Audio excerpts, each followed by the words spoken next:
Well, greetings, folks, and welcome to another episode of Guitar Talk.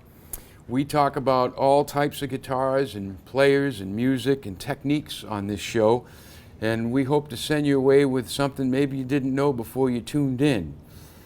I'm very excited about today's guest. I met today's guest when I was just in my early 20s, and I had joined a traveling show band based on about a 2-minute audition in a singer's bedroom that I had never met before. And today's guest was brought in as the musical director for the show, and within 2 seconds of him warming up, I realized I was watching somebody play guitar that was going to be teaching me a lot just by being there and being able to listen. He's played with Tom Jones. He studied with Oscar Giglia, John Williams, Joe Pass, Barney Kessel. He's developed a technique on 7-string guitar it's pretty revolutionary, and I don't know of anybody else that's doing it out there today. So it is with great pleasure that today we introduce Ron Murray. Ron, welcome aboard. Nice to see you again, Mike. It's been too long, and I'm sorry to see that thing on your wrist there. Yeah, but guys, I got a little tendonitis, so I won't be able to play today. So you've been doing all sorts of production and live performance work in the last couple of decades. Mm-hmm. But before we get to that, folks, you might want to know Ron spent some time when he was a young man in Norton, so he's got some ties to the local community. Tell us a little bit about the teacher you had back then, and maybe that could lead us into your world of classical guitar. Well, the beginning of the story is when I took piano lessons when I was 7 or 8 years old, and I hated it. And my folks decided I had no talent. And my dad's a drummer and a singer, and he was disappointed. But the piano just wasn't for me, as it turns out. But by the time I got into junior high school, when we moved from Boston to Norton to get away from the city and get out in an area where children could be a little bit more free and so on and so forth, we ended up living right on Norton Reservoir, which was a lovely spot. Yes. And when I entered school in Norton, I believe in the 8th grade, I made a couple of friends, one of whom was Adrian Dunlop, who was the son of the rich guy in town. And so they would go all over the place on their vacations. And that very Christmas in the 8th grade, that very first year that I was in Norton, Adrian came back from his Mexican Christmas vacation with 2 guitars. And he gave one to me, and I said, what do we do with these? And he said, we have to form a group. It was the big folk scare of the 60s. Oh, yeah. With Peter, Paul, and Mary being very hot, and Pete Seeger and the Kingston Trio, and so on and so forth. Great stuff. So that's where we started, and there was a folk club at the school that I joined up with, and the guitar turned everything around. I just fell in love with it instantly and learned how to play it fairly well in a matter of weeks. It was just the thing that was going to happen, I guess. Yeah. It was just destiny. And interestingly enough, because he was in Mexico, he had brought back nylon string guitars. So I got used to that sound and the way that it responded, and even though it was a $15 guitar, so it wasn't anything special, but even so, it worked. And it worked until it fell apart, which wasn't much beyond that, because it wasn't used to cold weather and dry weather and all that stuff. Right. And it eventually disintegrated. But in the meantime, I had sort of decided this was the sound that I liked. I wasn't quite sure, but I've been watching, for instance, Peter, Paul, and Mary. One of them played steel string, one of them played nylon string, and it was a great blend. It was a nice beautiful sound. Yeah. So I said, all right, well, I'm gonna work with this and do the folk thing, and I passed through that rather quickly, because once you've learned the basic cowboy chords, you know every folk song ever written. And so, a few months later, I started looking around for other things to do. Yeah. And my folks were watching this progress and realized, okay, so he's not untalented, he just had to find the right instrument. And my father, once I got my license a little later on, at the end of that school year and into the summer, my father set me up for lessons with a guy in Boston that was a friend of his that he had played with. And the guy was a bass player, but he was also a classical guitar player and fan. And I went to him for a few lessons. His name was Roger Mason. He ended up teaching John Finn, who plays with the Boston Pops as well. And Roger was just a very nice, open-minded person. He was just a wonderful person, period. I mean, there was nothing I can say about him that is anything but glowing respect because of the way he treated his customers, his students, and he was just a real nice person. And when the Bossa Nova hit, in fact, I was on my way home from a lesson with Roger, and he was teaching me classical guitar in the old Tárrega Segovia tradition. And he was lending me recordings to listen to and that sort of thing. He was just very generous, and I was learning the classical stuff and very much enjoying it. It was much more challenging, and it was really, you know, you could play by yourself and create, as Segovia said, a miniature orchestra. So this is where your right hand was developing. This is where he was showing me all of the different classical techniques, the independence of the hands, and then the togetherness of the two hands, and all these little exercises and these little studies that have been written in the 1800s by very good guitarists that were quite musical. So I explored that whole thing. In the meantime, still playing folk music. I had a gig teaching. I was 16 and I had 30 students. It was very crazy stuff at that time.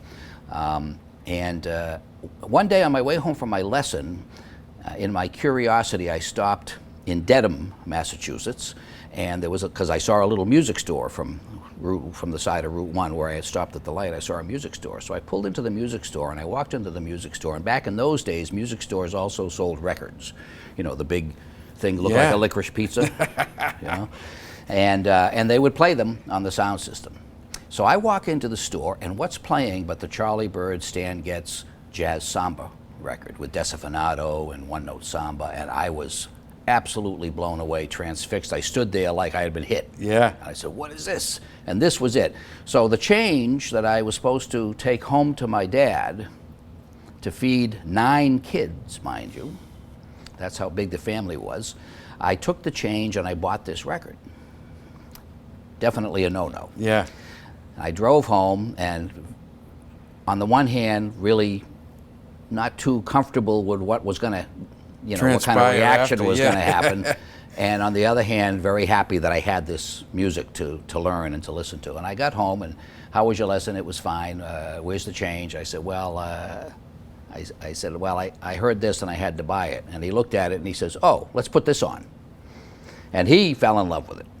So the Bossa Nova became my entree into more sophisticated music and the jazz style and the Latin style. And it was using the classical guitar. And that was the thing that really brought it home to me, although as it turns out, Stan Getz's playing was very important as well. And the first 2 records I bought on my own both had Stan Getz on them, which is very interesting.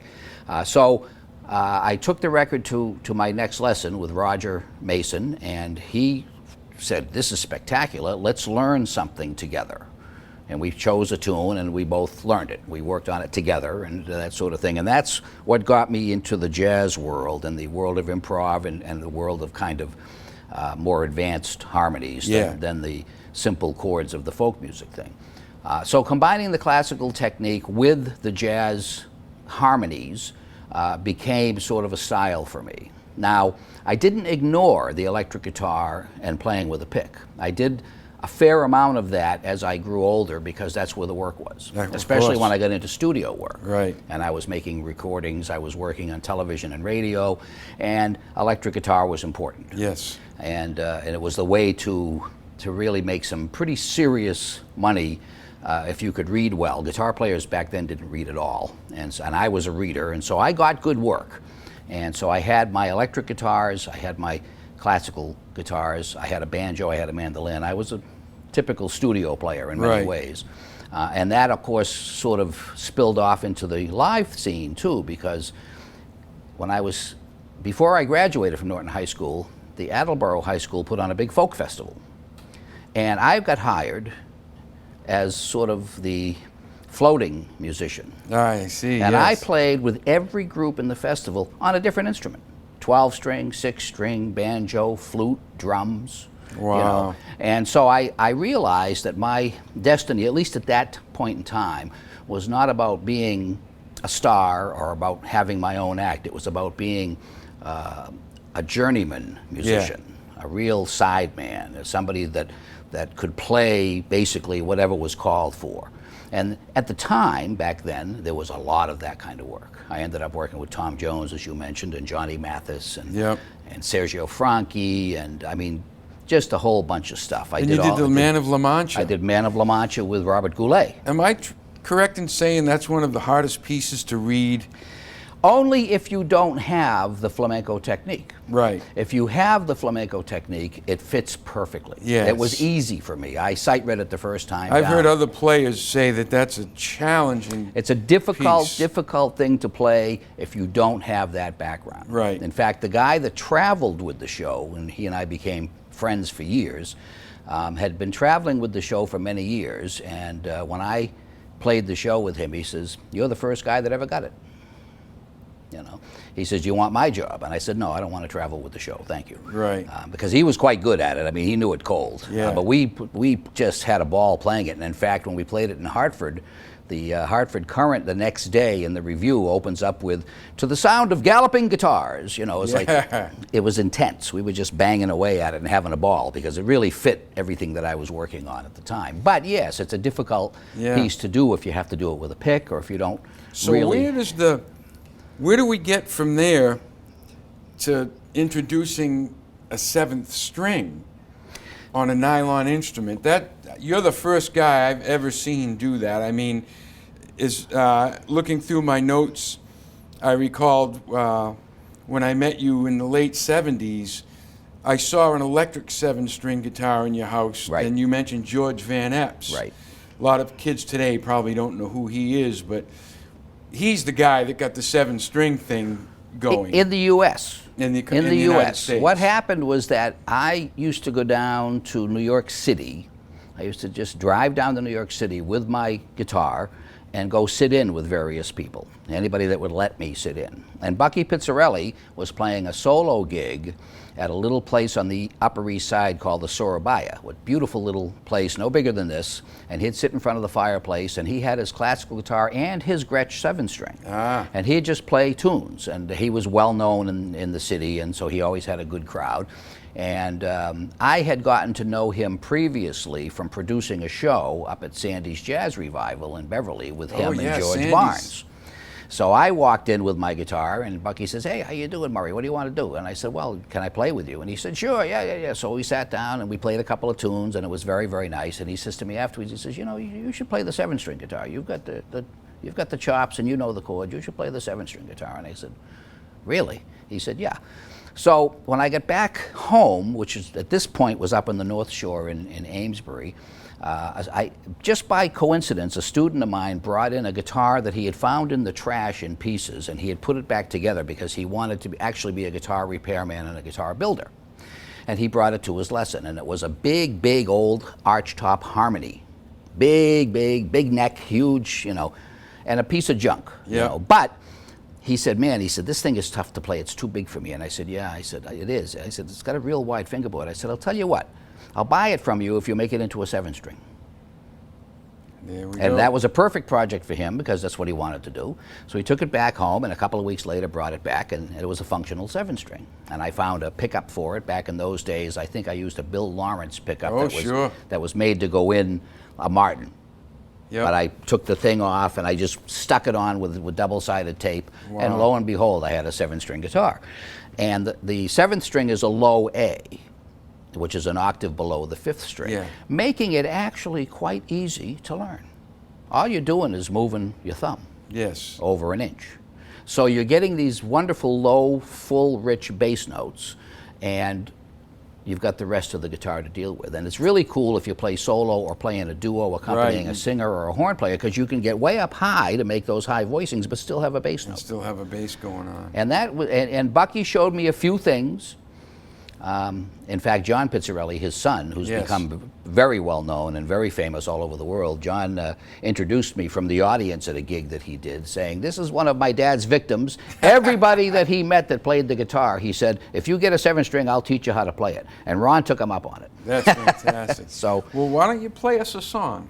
You want me to do something on the 7-string? I was going to start with the 6-string Well, then do to that. demonstrate the flamenco thing, but we're talking Please. 7, so why don't we, I'll just mess around a little bit, because Okay. I do have an idea here. You mentioned, whoops, oh, that got stuck. Just click Excuse me. right up there. You mentioned that, as is the way of many local cable access shows, you guys have to be careful about playing Copywritten material. So what we're going to do is called, in my world, is called a contrafact, in which you take the chord changes of a song and you create a different melody, which is what Charlie Parker and all the jazzers did in the late 40s and early 50s, when the Union had instituted a recording ban for political reasons, and basically those guys had nothing to play anymore. So they took all the songs that they had been playing by Gershwin and Cole Porter, and they took all the chord changes and they wrote new melodies over them. Voila, original There it is. composition, because you can't copyright chord changes. So what I have here is what I'm going to try is, first of all, to demonstrate the 7-string and its range. As you can hear, that's the real bass range, just like a bass guitar or a string bass. All right, so what I'll do is I'm going to use a looper pedal. This is, the looper pedal is the answer to small budgets. And it becomes your accompanist once you lay things down. And I'm going to lay down the changes, as we say in jazz. It's actually, I'm going to play the chords, lay down the changes. I'm going to play the chords to the very famous George Gershwin song called Summertime. But I'm not going to play any of the melody, and I'm not going to sing any of the words. Yes. So nobody should get upset. I wouldn't think so. But if they want to come by for a drink sometime, they can do that. That's a Paul Desmond line. He always thought it was very funny that people would complain about that sort of thing, about having the music played. But in any event, let me see if I can get this looper thing to work.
That sounds huge. Yeah, that's a cool. Yeah. It's a cool thing. Now, you have mentioned in your opening the idea of the nylon string 7, Yes.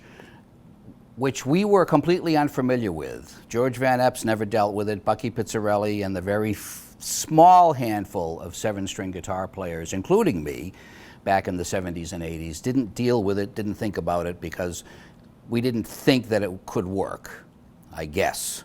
The neck would be too wide, the pressure on the top would be too much, et cetera, et cetera, et cetera. Well, as I fell in love with Brazilian music more and more over the years, I discovered that in Brazil, the 7-string guitar was very popular and used by many, many guitar players. And it was mostly nylon.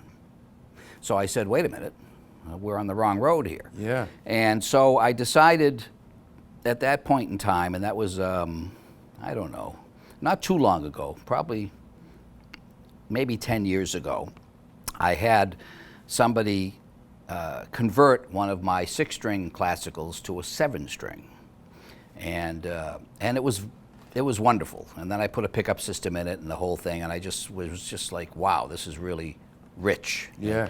And then about 2 years ago, this Canadian guitar company, the Godin Company, actually came out with a production model 7-string, Wow. which they only sold in Brazil.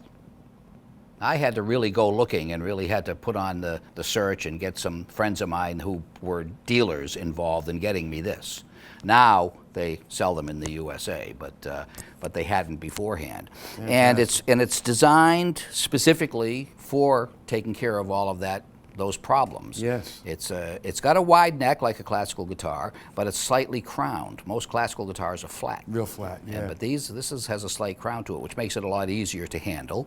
And it's got the built-in RMC pickup system, which I've used in many of my guitars over the years. But this one is properly installed, Yeah. factory installed and stuff. So the instrument works exactly the way it's supposed to. Fantastic. Exactly the way it's supposed to. So it's really a pleasure to play and to utilize, even in situations where I do have a bass player. One of the fun things we do on my gig on Friday nights in Providence is allow the bass player to solo while I play bass lines. So they can be up here. Yeah, that's you know, really nice. And it's really fun. We throw things back and forth. And when I'm doing the introduction, when I'm doing the verses of the songs with Dominic singing, but just me accompanying, then I have the whole range to Yeah. deal with. It's just like a piano. So it's very useful from that perspective. I can see where it would be. Well, why don't you play something else for us on either guitar, whatever you feel good about playing. We'd love to hear you.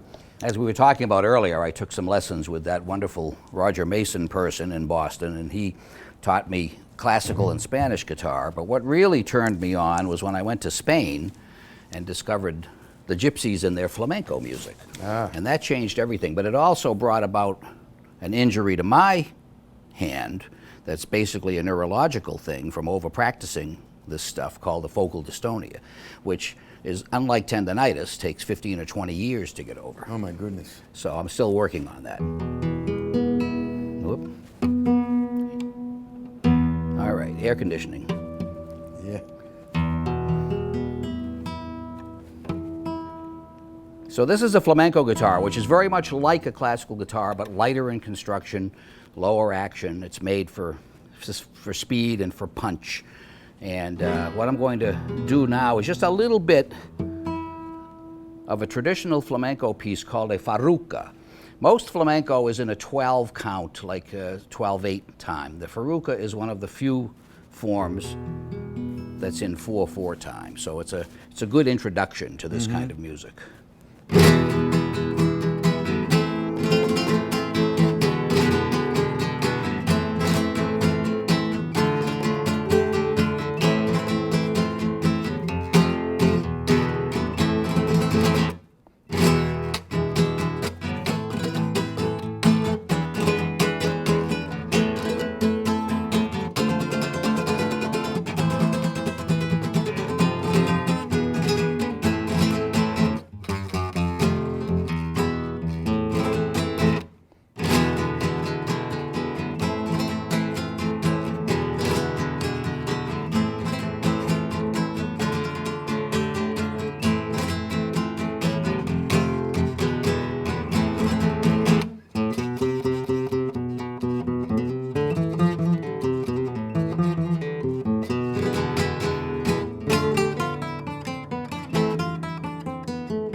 So That's great.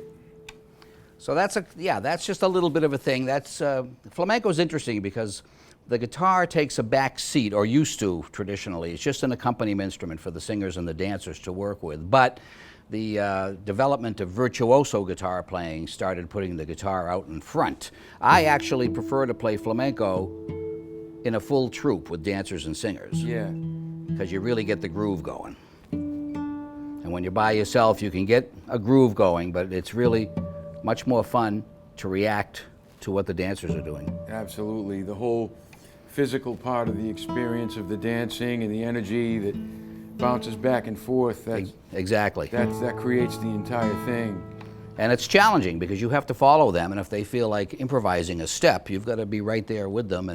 And there's all kinds of what are called contratiempos, which is sort of syncopation. Wow. in the dancing and the heel work and that sort of thing. And a good guitarist will match that or go in between it and do a similar kind of improvisation at the same time. It's quite an art form. It takes a long time. It took me 3 or 4 years of working. I was on staff at Wesleyan University as a flamenco the flamenco dance accompanist, and it took a while for it to become something that I didn't have to count or didn't have to think about. It took about 3 years to really internalize some of these rhythms.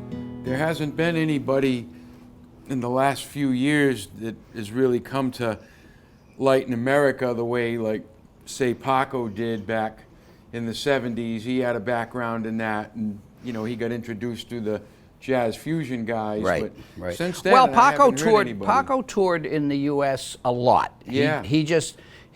You had to be sort of part of the flamenco community to know when he was here. That's the thing. It wasn't well publicized Right. because he sold out every venue that he played in the last 25 years of his life. No matter where it was, anywhere in the world, he sold it out. Yeah. So he didn't do much publicity. He didn't need to. The flamenco community was, you know, gypsies all over the world and that sort of Strong, thing, yeah. and the word got out.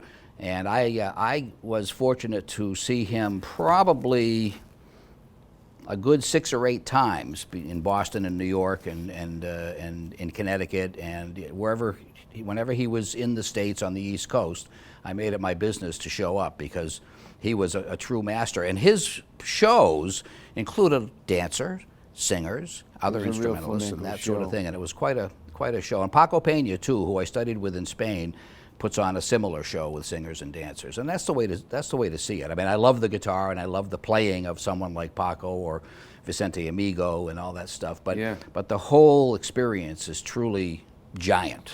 Well, perhaps you could take us out with some more. We're down to about 1.5 minutes. Okay. So, folks, you've been listening to Ron Murray, and thanks for being with us today on Guitar Talk. And Ron's going to take us out with some more of that wonderful guitar. This is called a Sevillanas from Sevilla, or Seville as we call it.